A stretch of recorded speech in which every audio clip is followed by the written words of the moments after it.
everybody? Welcome to UG Sports Live. My name is Radi Nabulsi. I'm joined by Dayne Young, our executive producer, and Jim Donnan, the former Georgia Bulldogs head coach, and the number one reason everybody's tuning in on this Tuesday at noon 02. So the Philadelphia Eagles are world champions, and they did it with a bunch of Georgia Bulldogs. I tweeted out the video of when Nolan Smith was being drafted, and Howie Roseman, the Florida Gator, the GM of the Eagles, calls him up and says, "Hey, no, this is Howie. I'm a Florida Gator, and it hurts my soul to draft all these Bulldogs." And Nolan Smith responds with, "Well, you want to win." Nolan Smith called it. He had a big game, and all the Georgia Bulldogs on the Eagles are now world champions. They have their NFL Super Bowl ring, and we're going to get Coach Donnan to go through some of those players and tell us some of the behind-the-scenes stuff that he knows about them and get his thoughts on each one. Because, I mean, they're all very easy to root for. I mean, nothing against Kansas City and Mecole Hardman, the Chiefs, got no Malik Herring, nothing against those guys. But I was really, really rooting for the Eagles and all the Bulldogs on that squad. So, Coach, let's turn it over to you. I want to kind of get your thoughts on – let's just start with Nolan Smith, because there's a pulling guard that comes across, and Nolan Smith just levels him. He's giving up 100 pounds, he kills the guy. Give your thoughts. Hey, the first thing I want to say, the Kansas City Chiefs have a website like Rivals, and everybody wants to fire Andy Reid today. I mean, shit, get rid of Andy, get rid of Mahomes. He's over the hill, spending too much time with and Kelsey spending too much time. So they just won 2 in a row. So let's fire them. Let's get rid of them. They don't know what they're doing. I bet. Who wants the O-line coach fired more, Georgia fans or Kansas City fans? Yeah, I mean, I'm just saying that's just the way it is. I mean, it's a pretty good parallel there. Georgia and us losing to, Alabama, and then, similar situation. But anyhow, I just want to bust up on that. But as far as Nolan, the first time I ever got to talk to Nolan, I was in the elevator to go down to the old locker room, trainer room, and he just happened to come running up and jump in there. And I said, "Hey, Nolan, I'm Coach Donnan." He said, "Hey, I know who you are." He said, "I see your picture up on the wall." I said, "Nice to meet you, Coach." And I said, "I've been watching you out there. You really getting after it?" He said, "Yeah." He said, "I'm just having a great time, but I got to go to school too here." He said, "This is a hard place, man." So I got to go to class. And he said, "I expect to do that, but some of these guys aren't taking what I'm taking." And you just throwing all that out. And I just said, "Hey, I'm Coach Don." He gave me all that stuff. But every time I ever saw him, he was just effervescent. I remember when he hurt his elbow and couldn't play, and he was out there helping the kids and coaching them up. And he just said, "Hey, I got to do my role. I got to help these guys get through it." Just the ultimate team guy. If you've ever thought about an ultimate team guy that just believed in the Georgia way, and, there's no BS about that. He's just consummate Bulldog, and he's very tough physically to go with his attributes of being extremely quick. And he's just starting to get his niche up there. And, like you said, took on that block and kept the guy. It reminded me of the same thing that the guy from the Jaguars did against Michigan in that game. You remember when he took on the guy, and it was just unbelievable physical talent that Smith's got to go with his great personality. Coach, I have 2 Nolan Smith questions for you. One is on the field. I'll start with that. He lines up about as wide as I've seen any end over there. What is his goal in that technique? And do coaches have to does he have to earn the trust to be able to line up as wide as he does? Well, it became the vogue a couple years ago to have what they call a wide 9. A 9 technique is outside shoulder to tight end, but some teams started playing the wider guy just to really put a pressure on the defensive tackle on the speed rush, and also encourage maybe a set more to where he could fake and then come back underneath it. And it's just a way to set up your defense. But he's a perfect guy for that because he has so much speed and everything. And, he seems to like that. And he's got a good takeoff, too. He anticipates a snap count. So And what was the other question? Yeah, I've heard people say that Nolan Smith, after he's done, is that my mic? I don't know what that feedback was. I've heard people say Nolan Smith, after he's done playing, would be an incredible coach if he wants to go that route. Do you see that in him too? Yeah, he could be, but he also could be a senator or a rep for any company or just whatever you want. Just Jalen Walker, the same kind of personality. The guy that's coming up here in the draft again, very similar techniques and as far as all the things about the personality. So yeah, he can be a good coach. I could see. I want to know where the Eagles are on the draft roster because I could see them taking another Bulldog. They're like, hey, this works. Yeah, they could get him or Alabama player. Get him or Williams or Malachi. Yeah. Another guy with that kind of gregarious personality that everybody loves is Jordan Davis. And I know that, Coach, it blew my mind that the Eagles did not blitz. They got pressure after pressure after 6 sacks, running 4 down line, 4 defensive. Yeah, players. I mean, they just overwhelmed them. And I think therein lies a situation where, that's what you got to do to stop Mahomes or any good quarterback is get him off his spot or make him hold the ball longer than he wants to. And that's been the MO for defeating the Chiefs over the years is he believes so much in his scrambling ability and his ability to improvise and make plays when things break down that sometimes he holds the ball too long. And then when he can't do that, then he gets sacked. And that's kind of an issue with him. But and he has very few issues, that's for sure. But as far as Jordan Davis, I've told this several times, but it is the unique memory that I have of him was, I used to talk on this show about one of the things I always liked was to be over there to see the early enrollees and watch them work out. Well, he wasn't necessarily an early enrollee, but he was there watching practice for the bowl game when Georgia was, I think, playing in one of the very early games. I can't remember if it's against TCU or who it was. They played them in the Liberty Bowl, but he was over there and just standing there and kind of admiring everything and looking around. And I said, Jordan, my parents moved to Charlotte when I was in college. I never lived there, but I'm really glad to see a Charlotte guy coming in. He said, really? He said, you know about Charlotte? Like you couldn't believe it that I knew where Charlotte was or something like that. And he said, everybody's looking at me and talking about, can I fit in here and all? He said, I know I got a lot to learn. He said, but, he just very outgoing, kind of like I was talking about Smith, but he was just saying that how proud he was to be able to come to Georgia.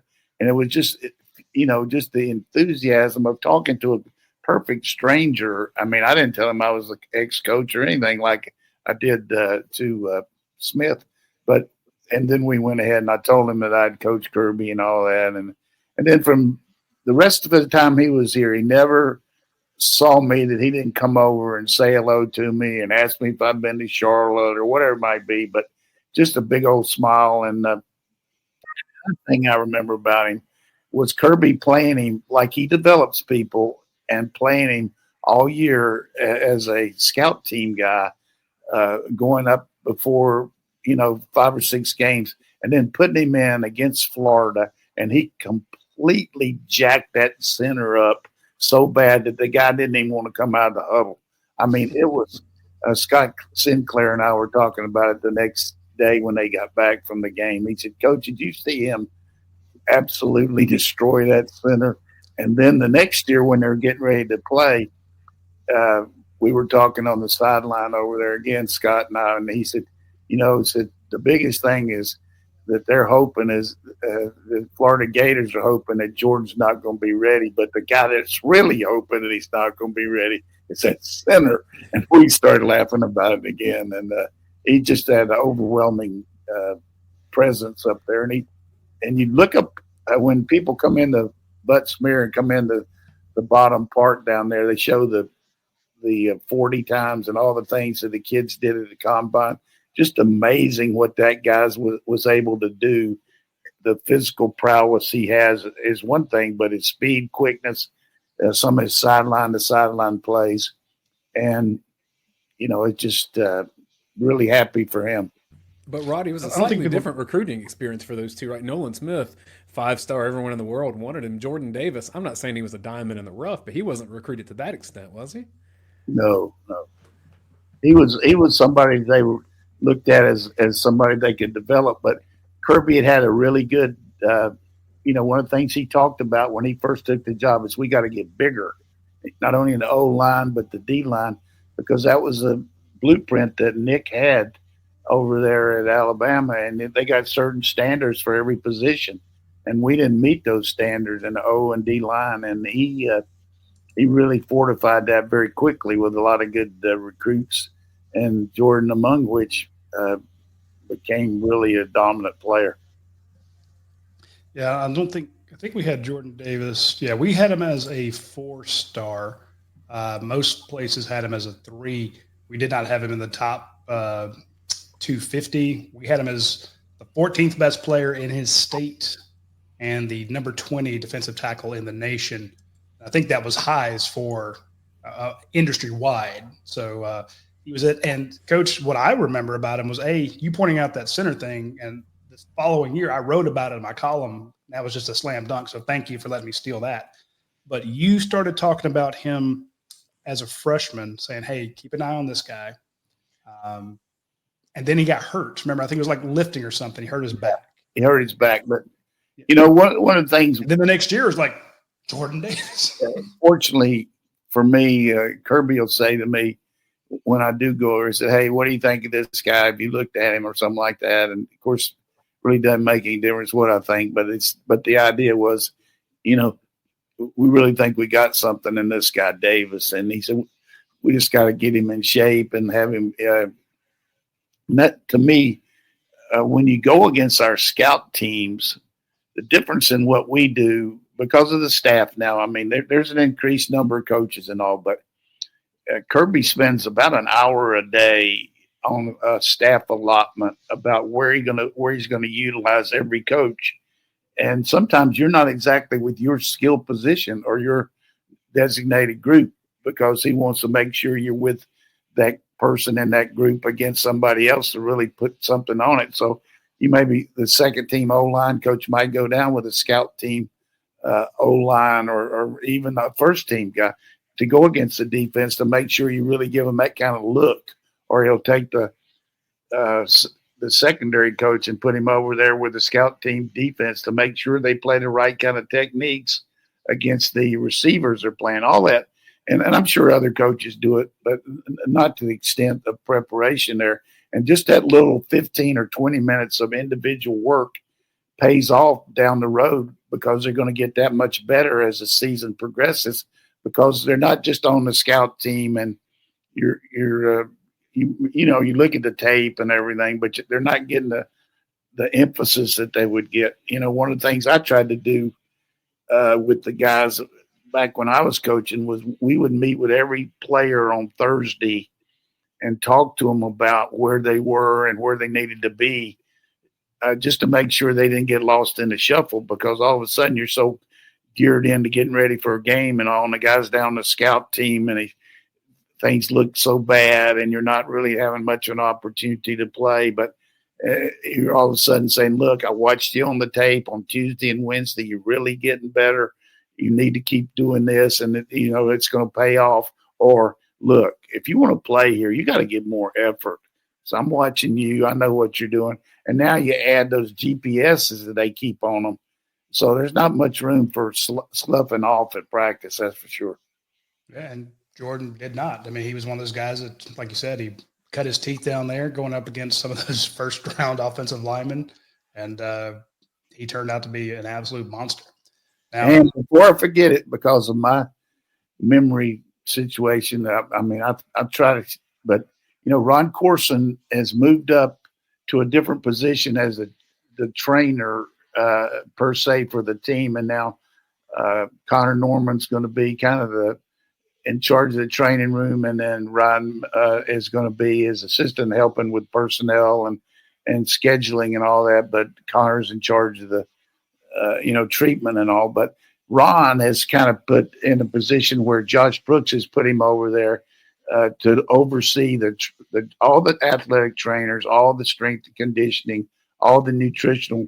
But the thing that I point out to our people on Rivals, which a lot of people don't know, they're going to really work hard on the science and testing for other athletes and not just football players, and incorporate some of the things that we're doing in football, and also get more advanced in the GPS. And one of the things they're going to do is, like, which a whole lot of people I know will be glad to see, is they're going to work a lot on the visual aspect of working on depth perception, which will help the receivers, whatever it might be. But that, having Ron as a person in that position to help the other sports, is really going to help overall, I think.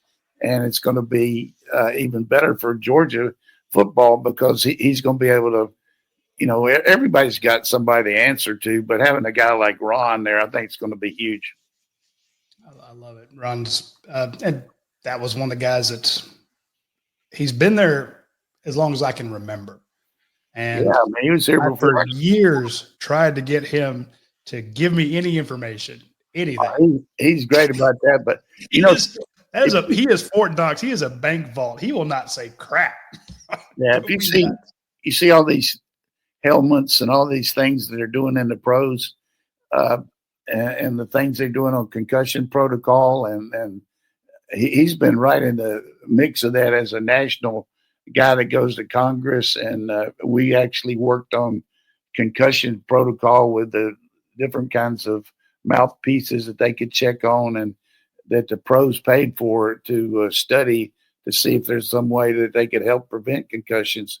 But I really think this is, I hate to see Ron retire, but I know that Connor's going to do a great job, and so will Ryan. But I do think, from an overall training perspective, his kind of ability to help these other sports, and he used to anyhow, but now full time will be, and we'll be right at the front of that scientific training too. I think that's going to help us.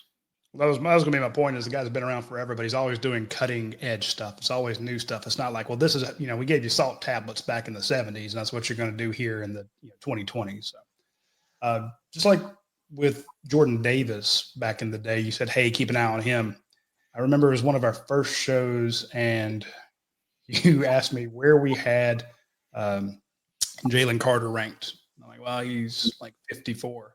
You started shaking your head, and you read us the riot act about the Rivals rankings. Like, y'all are going to regret that one. And Jalen Carter has made us look like fools. Now, look, we had him if you got him at 49, that means we expect him to be drafted, middle of second round. But he's one of the top guys going out there. And the Eagles' run to the Super Bowl, Jalen Carter is just huge in that. Watching him being interviewed after the game and just the success they had. Coach, you called us that we were wrong on Jalen Carter, and you were right. Well, I'm not going to take a victory lap on that, but I did say that it's going to be like a shot from Cape Canaveral when he got up here. I just think that really happy for him and his success. And they played him a lot more this year down the stretch.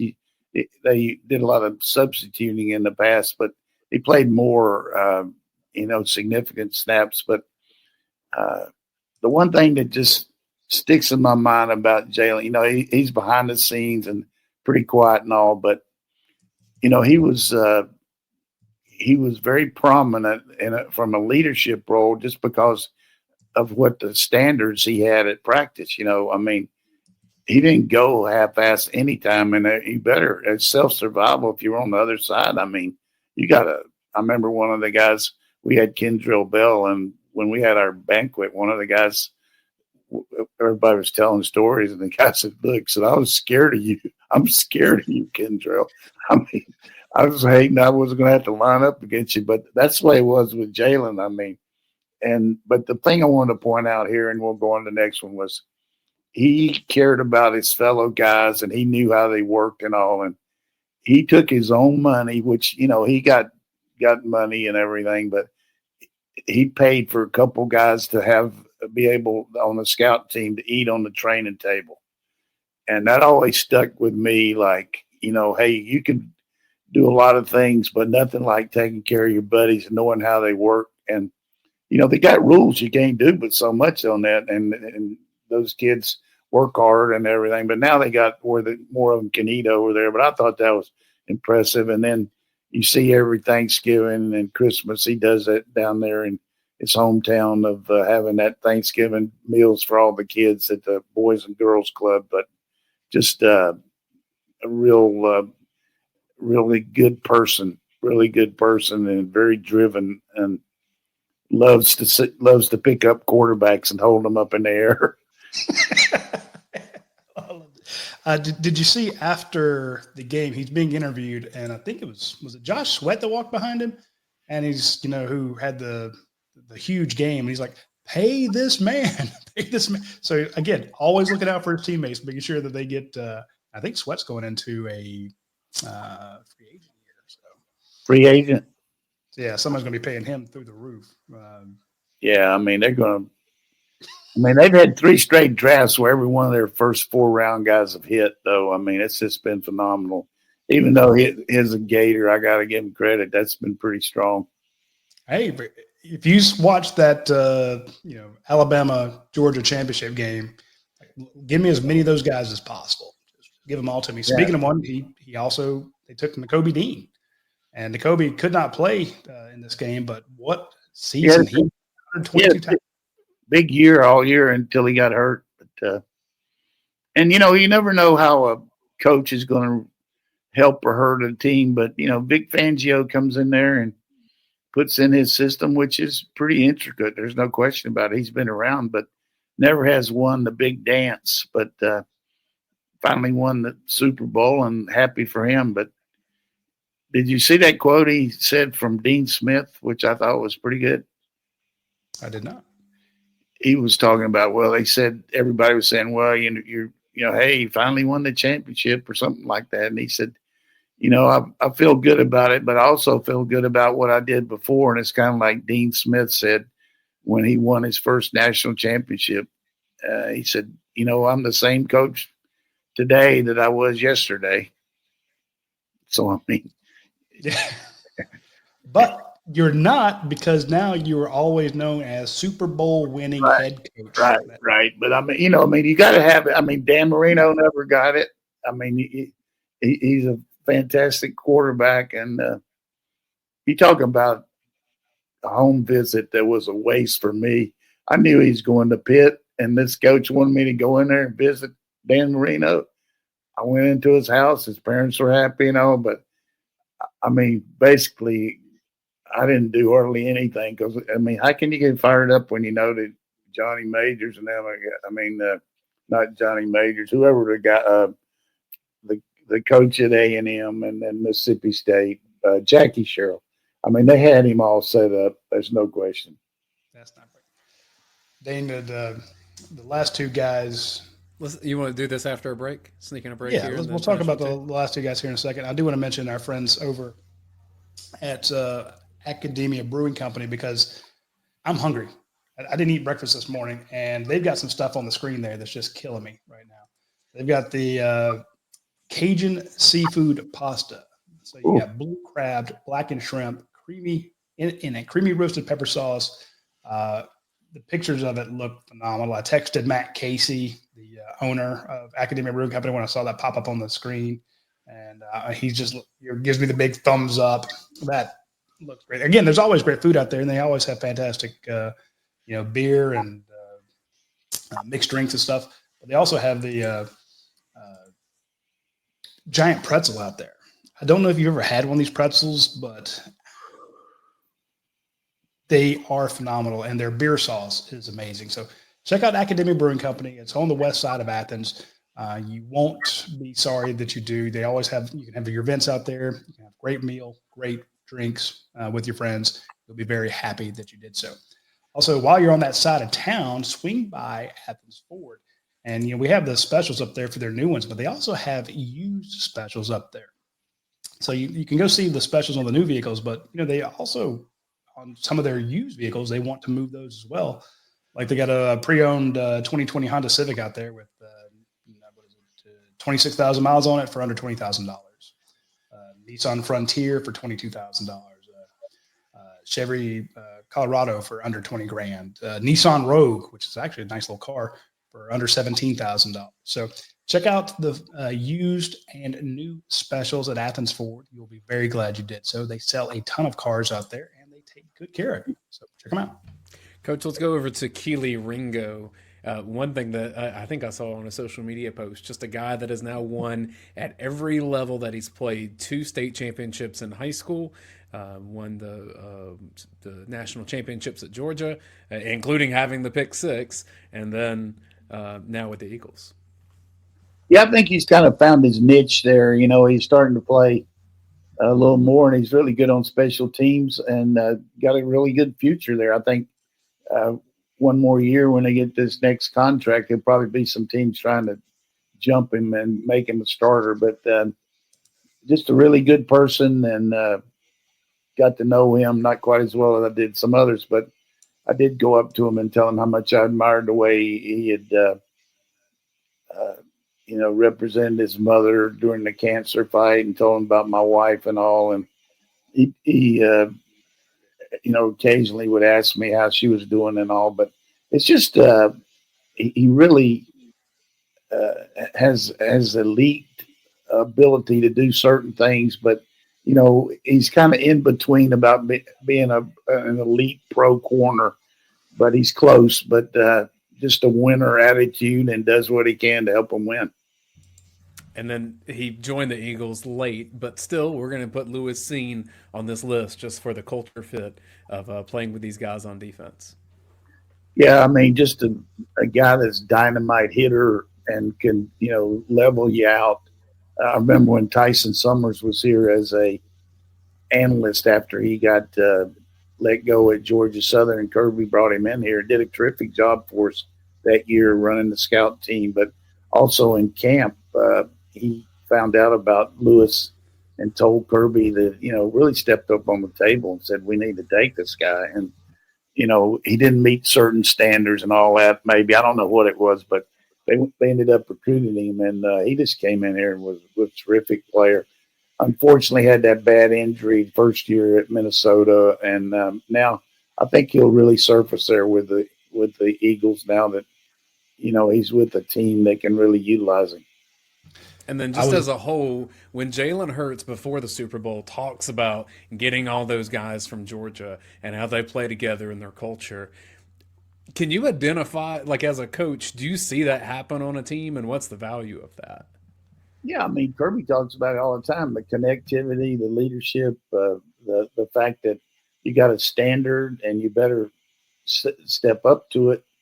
And I think coming from a guy like Hurts, who knows that so many of the Georgia people, because he, was around Schumann and Kirby and some of those guys over there when he was at Alabama. So I can't say enough about Jalen Hurts. I don't think he's getting enough credit for his ability. I mean, certainly adding Saquon was big for him, but he just is the prototype of what you need in NFL now. When the quarterback runs are there, he can make them. And he's powerful enough to break the line of scrimmage and have enough speed, but very accurate. You saw those passes. I mean, he had to have them on third down and just hit them time after time, and then hit the long balls right on the money too. I told Oklahoma when he got up for being in the portal, I called the AD and they told him to tell the coach. Of course, they knew about it. I said, this guy is just phenomenal. You better look at him. And I'm glad he got a chance there at OU because I'm pulled for him. But just a tremendous guy. I know Schumann was involved in recruiting him because he knew, even though he's not an offensive coach, he knew some people in Texas, and they got him in there that first for that bowl game. And Kirby said he just lit up the scout team on the defense. He was running all the plays, and I think he's going to have a fabulous future, and he's done so much for mankind. He really donates a lot of stuff. I mean, every touchdown he scores, or throws. He gives $5,000 air conditioning unit to one of the schools in Philadelphia. I mean, that doesn't sound much, but that's pretty cool. I do like it. And he was asked, why is this team more connected than in the past? And he's like, well, all them Georgia guys played together and they brought it here, that connectivity. And you're right, Coach. Kirby talks about it a lot. And it's one of those things that we always get so focused on stats. Where's Georgia rank here? What is their third down percentage? Stuff like that. And when Kirby talks about leadership and connectivity, it's something we can't quantify, so we tend to dismiss it. But I felt that with Georgia's team this year, some of that connectivity was missing. And I worry, a lot of people are worried about the portal and NIL deals bringing, hurting continuity and connectivity in the college game. But it just shows that, in the NFL, all those pros are, focused on their career. Like they say, they all got to eat. And it's tough sometimes to have that connectivity in the pros. But exactly. He just showed you can have it, and it will win you a title. Well, what happened about when they started the salary cap, because the richer teams were just able to keep the second and third team players. You know what I mean? A guy could make just as much money as a second team guy for, the big city people that are getting all the TV money. And because they were on more than some of these lesser franchises. So they equaled it out and made it more, with the salary cap, you go into the league, you're going to make so much if you're a first round guy, second, third. So that second contract means everything. Once you get that, then you're probably going to stick with the team, but some of them keep moving around. But I just believe it's easy to say because we lost maybe more games that maybe there was something missing. Who knows? That's the issue usually, but drop passes to me were a lot more prevalent than maybe the connectivity, but we'll never know about that. But I see what you're saying though, but from the one story that I will say about connectivity that I'm going to share that I think is really one of the things about this show. I got a little free way to say something, but Oklahoma, when Barry first started out there, they didn't lose a game the first 2 years. I mean, had one tie, but they won every game. And then a lot of those guys graduated. And so they started the next year. Some of these guys have been used to that kind of practice and working easy and, not going quite as hard because they were killing everybody winning it. And J.C. Watts was a quarterback. And some of the players, when they started practice then, Switzer put down the hammer and they were going a lot harder than what they had. And some of the kids came to JC and said, you got a good relationship with Coach, so why don't you go up there and ask him what's going on? So, why are we working so hard? This is not the way we practiced over the last couple of years and everything. And so JC said he would do it. And so that was in the morning. And then in the afternoon, they come back to practice and they come over to him there in the locker room. He said, well, what happened? He said, well, I'm going to tell you what happened. So I started walking up there to Switzer's office and I was walking down the hall and I saw that picture of Billy Vessels and I saw Steve Owens and I saw all these pictures on the wall. And I thought to myself, would they say that we're working too hard? Would they say that we're practicing as a Sooner like we're supposed to? I mean, and I just turned around and said, look, we got to build our own legacy here, just like these guys did. They started out like us, and we've been lucky to be on a winning team. But just because we won before doesn't mean we're going to win now. And we got to keep working together. And I think that's true for every team. When you lose good players, you have to change a little bit, as far as the way you do things. And I think connectivity can be misconstrued with longevity, where if guys play together a long time, that they're going to be together. Well, some guys, the problem is that they've been around for too long. Like they're no longer fitting what it is. But when I see a guy like Trevor Etienne come in and do what he did at Georgia this year and be a team leader by the SEC championship, I mean, that's not a connectivity issue with him. When I see Riley Leonard go to Notre Dame and know his players' names before he walks in the door, that's not a connectivity issue. And I've seen some players at Georgia that the team probably would have been better had they left a little sooner. Right. The thing that happens is you just can't assume that you're going to get that. But people want to come to this Georgia. I mean, you talk about the portal. There's a lot more guys that want to come here that we don't take just because we don't have enough room and because we got guys maybe that are more in tune with what we want to do. But it's certainly a real part of every program. As it has its own niche as far as the way things are expected. But you just can't beat the publicity of Hurt saying that, of the general manager of Green Bay saying last year, George is a standard for practice and player development. I mean, those two things right there, you got to show that to every recruit. Yeah, and Georgia's going to have a very good draft this year. Before we get to our last commercial break, I want to bring up this question from Blind Squirrel Sports. It says, Coach, did you ever have a flashy quarterback one who was more concerned about himself than the team? If so, how did you address these issues in order to make sure there wasn't a rift in the locker room? Did you ever have a prima donna at QB, Coach? I mean, every quarterback's a prima donna to a certain extent. Says the quarterback. Yeah, about to say, says the quarterback. You don't want to get hit. You want to do all that. And, I know my son-in-law was playing for the Dolphins, and he was offensive tackle, and he was so afraid he was going to give up a second preseason game when Dan Marino was in there and get eaten out by the Don Shula and Marino and all. But, I just think the question is, did I have any? I don't think that I had anybody that put himself before the team. I really don't. Well, what would you have done? I mean, if you, let's say hypothetical, and I know you're not big on hypothetical, but you got a quarterback who's head and shoulders better than QB2, QB3. Yeah. But he's an asshole. And I had to. What would you do?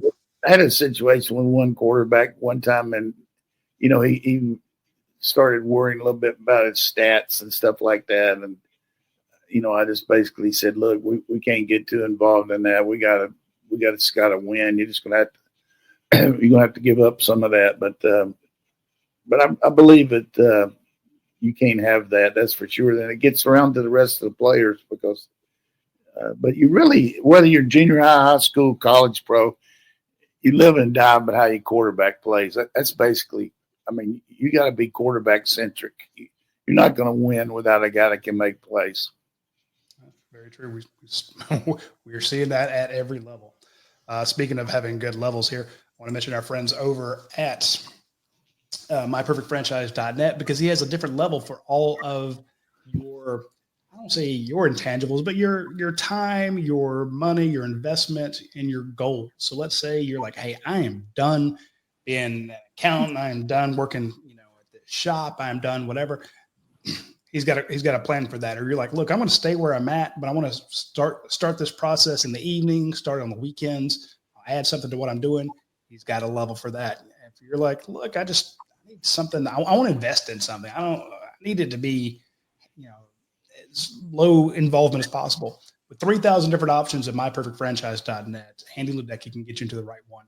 So check them out, and he will cater your needs to what is available in the market. And it does not cost you a thing to do so. So check out myperfectfranchise.net and Andy Ledecky. Also want to mention our friends at Your Pie Restaurant. There's a ton of them out there. Today is Double Points Tuesday. And I tell people to get that app, go ahead and order your pizza, do the app, you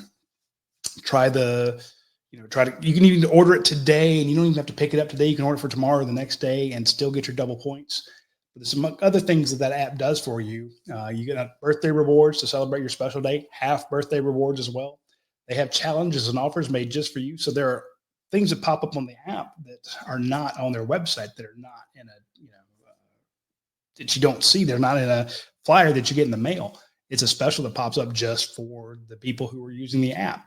I also have exclusive deals for reward members, i.e., like say when the Super Bowl comes along, they have a special deal for that. Big events coming up. The friends at Europe, I got it. And heck, we're into February. We're not too far away from Pie Day, so that's going to start up where you get they have their pizzas for super cheap because March 14th it's like their Woodstock. It's their Armageddon when 314 rolls around on the calendar. The folks at Your Pie are ready for it. So check out our friends at Your Pie. You will be very, very glad that you did so. All right, let's get to some more questions that we have. Whoops, there we go. I'll start with this from Dr. Griff 34. says, I've heard a lot of draft analysts complaining that UGA edge players, at least since Jordan Jenkins and Leonard Floyd, don't have, quote, advanced rush plans or hand usage. Is that a fair assessment? And if so, is that an issue of coaching or just are players relying on athleticism over technique? Yeah, I mean, some of these draft people, to me, certainly they're experts and everything. They probably know more about football than me, but I think that's very hard to typecast and give a general opinion about one position based on maybe what one guy lacks or two guys lack. But as far as technique, as far as what these guys are taught here, I mean, you just look about who the coaches have been here, the coordinators, Tucker, Lanning, and now Schumann, and then you add Muschamp, and you add Kirby, and then you got a guy like Trey Scott and certainly Chidera. I mean, they work at technique and they teach technique and they work against pro tackles. I mean, you look at the guys that have been drafted here and the ones that are playing, so they better have some technique to be able to rush the passer. So if they're lacking that, it might be just an individual, but I guarantee you that there's nothing wrong with the coaching they're getting. That's for sure. I mean, you've seen they've got spins, they've got swims, they've got stack and peak. Every technique you've ever taught, you see it in a Georgia player. I'm not disagreeing with the question. We don't get a whole lot of sacks. We get hurries, but but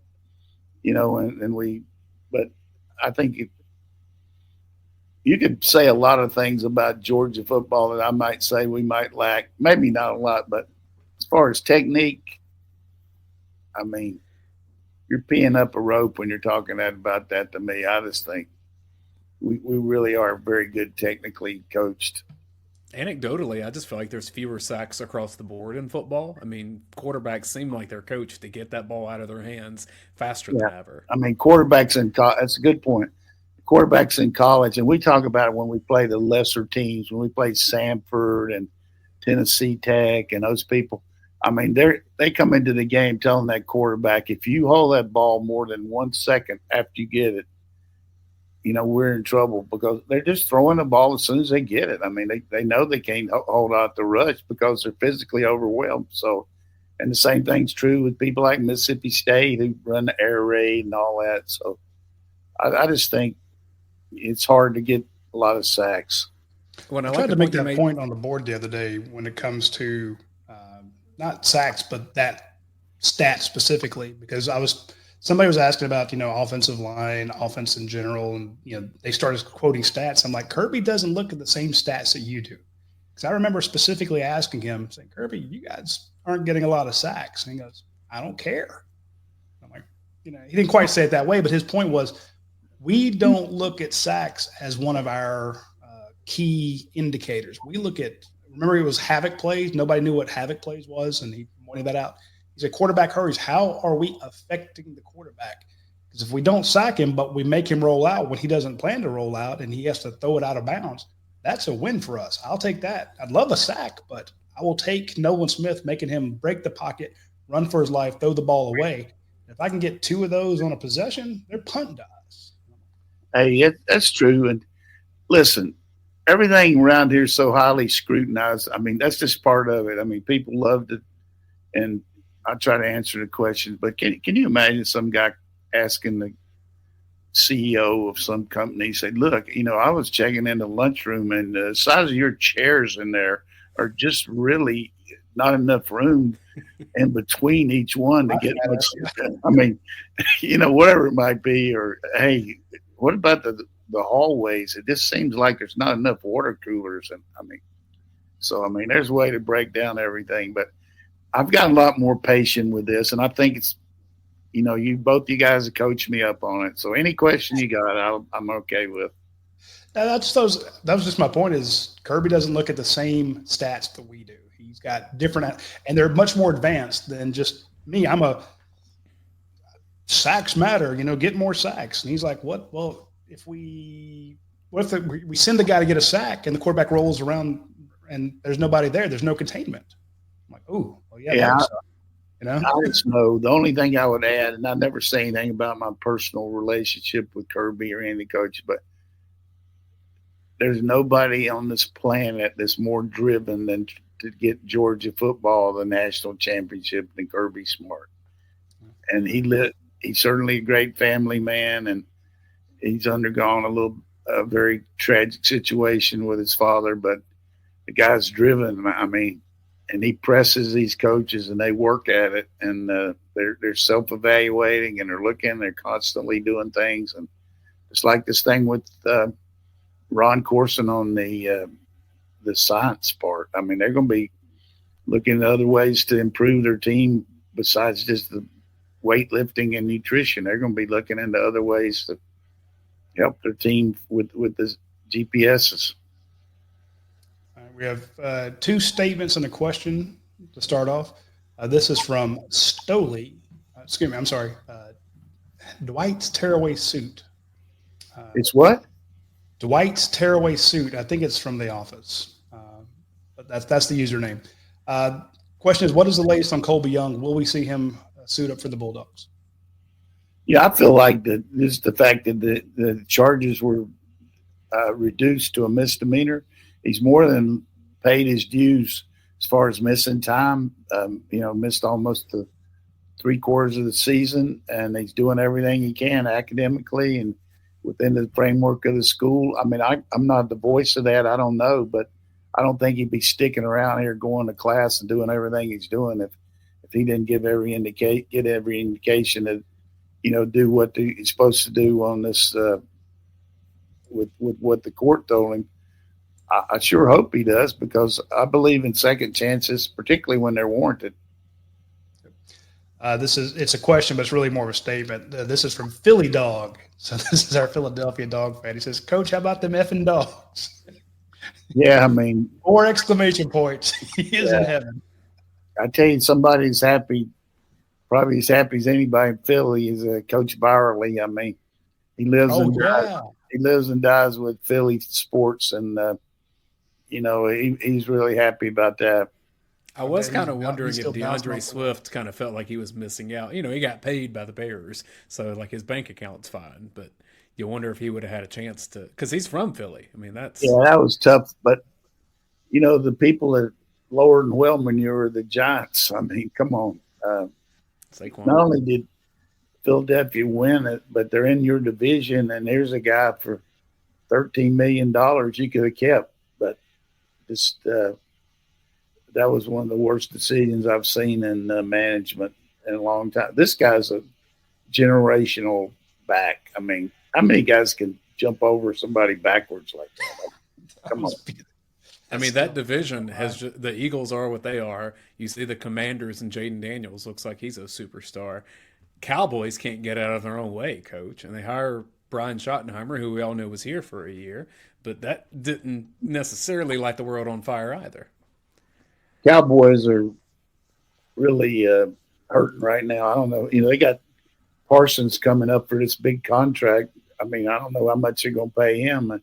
They got to get some players on defense to help him. And then offensively, I don't know what they're going to do with under Schottenheimer, but they're definitely not in the same spectrum as the Eagles right now. But, when you look at them, three out of the last 4 years, they won 11, 12 games. And then, this year Dak's got hurt. But similar quarterback to Hurts, mobile quarterback, good arm, good guy.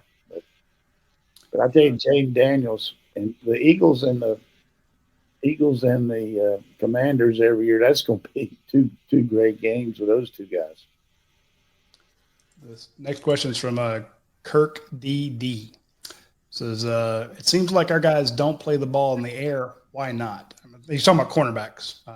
What do you think of Coach Dante Williams? Will we see Ellis Robinson take over a cornerback? A lot of questions there for you, Coach, about the Ellis Robinson, Dante Williams, and how Georgia's technique at cornerback. Yeah, I mean, we haven't played the ball in the air this last year. I mean, that's something I talked about, and it's just something that you acquire, and it's a little bit different when you're playing man coverage, particularly when you're in a chase technique and they get beat at the line of scrimmage. But Dante's a good coach. He's got a good background, and he's got two people breathing down his neck, and Kirby and Muschamp. That not necessarily that's a bad way, but he's got two guys that are out there working with him and helping him. So and they help every coach. But I think as far as Ellis, it's just great natural ability. You just got to put it within the framework of the system and fit in a little bit better, where you just don't try to out athlete somebody. You got to play within the system a little more, and he's learning how to do that. And every time he got close, he got some kind of little nitpicking injury last year. But he along with Harrison, Everett, he's going to be right in the mix. And then DeMello Jones, I mean, he's got some ability too, and got some other corners coming in here.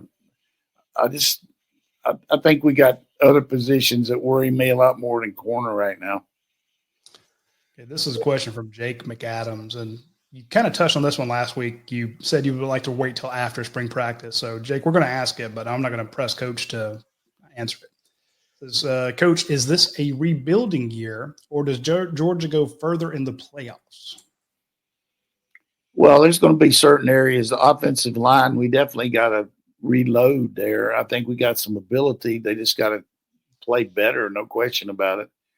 I would feel like defensive edge player is going to be who's going to step up there, and we're losing 3 guys on defense that are going to be drafted in the first 30. So we'll see how that works. And then it's unbelievable. Barry Switzer calling me right now. I don't think I'm going to answer it, but I'll have to call him back. But he probably wants to know why I was saying something about Jalen Hurts at Oklahoma. But we're going to be okay.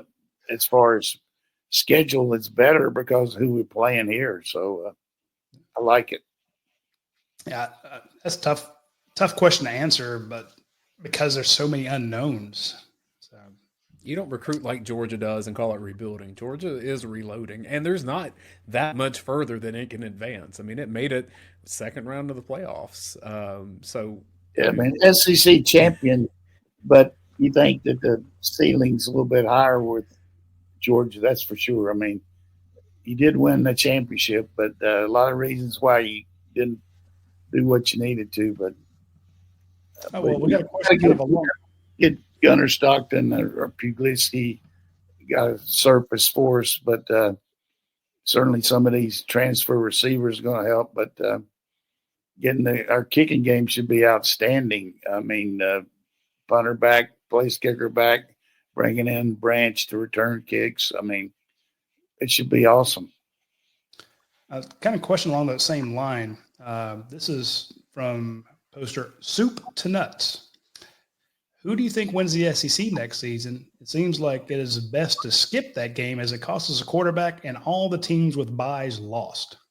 Talking about the SEC championship game? Yeah. Who wins the SEC next season? That's certainly it's kind of like a tough situation for you because, any way you look at it, you could get guys hurt. You could, like he said, but as far as who's going to win it, I think our schedule playing these teams at home help us. I think Texas might be quite as good as they were last year, but, everybody's counting on Arch, but they lose some good players preseason. Some people are picking them number 1, but I feel like Florida's going to be better than they were last year. Auburn's going to be better. Tennessee losing some good players. I don't know. Ole Miss losing a lot of players is going to be whether the portal people step up. South Carolina certainly got a good quarterback. Tough schedule, but we'll see how he's a great quarterback. One of the things you got to do is handle success. When you're doing pretty well and you hadn't been, then are you going to have that same hunger? You know what I mean? So they got to replace that back that came from Arkansas, Rocket Sanders. I think if they can get a good running back, South Carolina loses a couple really good defensive players too. But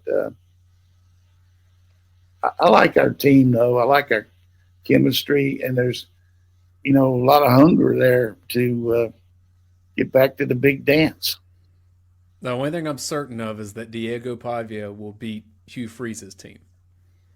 How about old Diego coming back? I mean, can't kid about Vanderbilt. I mean, how about DJ Durkin getting $2.5 million, Coach? Yeah, but it's pretty much a standard now, and people are making a big deal out of it. But he really was making that much last year. But half of it has been paid by Texas A&M. People don't realize that. He's another good example of a guy getting a second chance. Had all those issues in Maryland with the player dying and, a terrible tragedy. But he's come back and done a good job at A&M, and now he did a pretty good job at Ole Miss too. We'll just have to see how it works. I remember seeing this question popped up last week. I don't know if we answered it or not. So if we did, I apologize. Coach, this is from Dog O'Clock. This will be our last question. What's his name? Dog O'Clock. 10 o'clock, Dog O'Clock. That reminds me of this guy that used to live across the street from me. We call him 6 o'clock because he's so skinny. That's his name. Johnny 6 o'clock look. I heard on this on a reel, one guy's talking about they had a coworker who had one arm shorter than the other, and they called him Clock. Oh yeah, I like that one too. Good one. Good one. Who is the biggest portal addition for Georgia, and who is the biggest portal loss? Well, on the surface, I would say the loss would be the kid going to Missouri because of the position we're in. Damon Wilson. I think Damon leaving, but you can't worry about guys that are gone. I mean, certainly the corner left, but I don't know how much that's going to hurt us. He was not playing on the level we needed him to, and I think he didn't like being on the bench. But it's not fair for me to say why he left or anything like that. But as far as the biggest addition, I'd have to say Branch and Thomas, just because of the need there at the receiver. I think both of those, and then the safety position we lose. Malachi and Jackson, 2 guys are going to get drafted, and you saw last year how much it hurt our secondary losing that experience. Yeah, Kamari goes and starts for the playoff team, the Texan. You see the same thing with Bullard starting for a playoff team in the Packers. And then Tyke Smith starting as a true rookie for a playoff team in the Bucks. That's 3 guys out of your 5 in the secondary. They're playing on the ultimate level in pro football.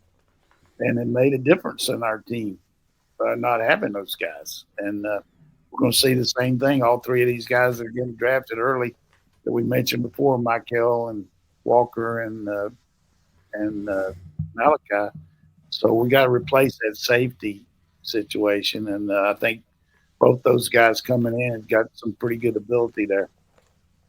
I thought you were going to – my first thought was you were going to say Carson Beck would be the first one, but I don't think of him as a transfer for some reason, although he is transferring.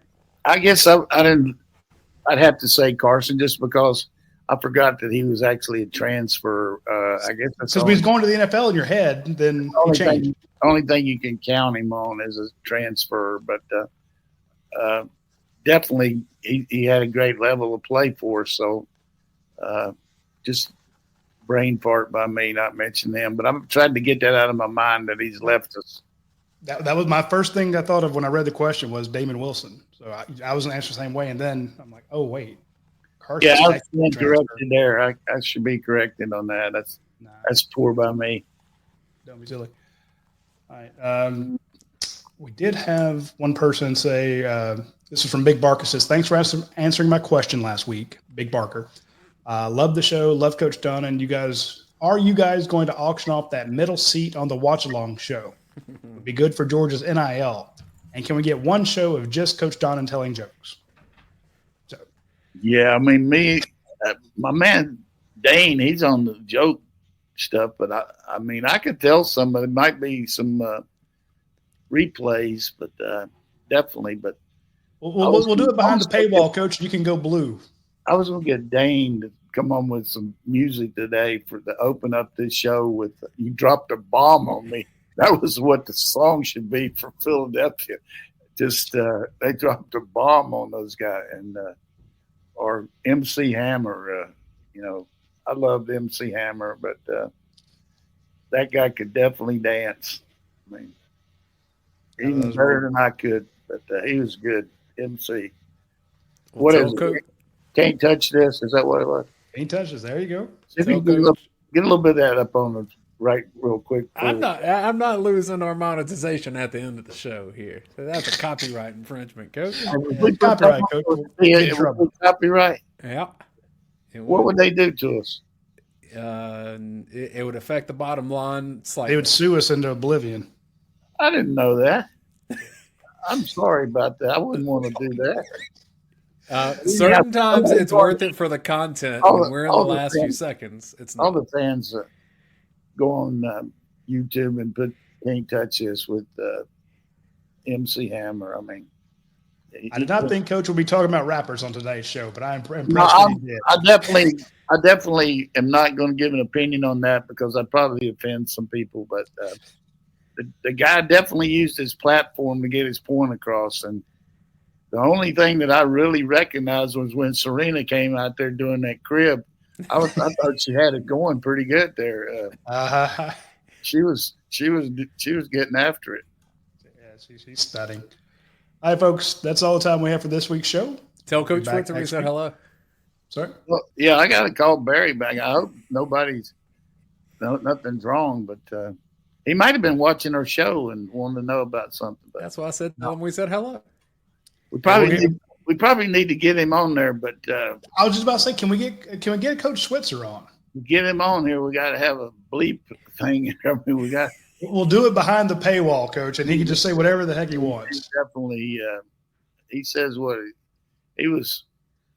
The thing they did for my birthday, he sent me a nice thing, but he was getting ready to use a couple words, but he didn't do it. But I never will forget this one thing. We were on the plane going to L.A. to play Southern Cal, and there was a problem with the charter, and we were sitting there in Oklahoma City, and they didn't have any air conditioning on the ground for some reason. And we were, and this guy was supposed to be checking and all that. And so finally this guy from the charter service was walking back there, and Switzer said, "Hey, I want to know what's going on." And finally the guy asked Barry, he said, "Who are you?"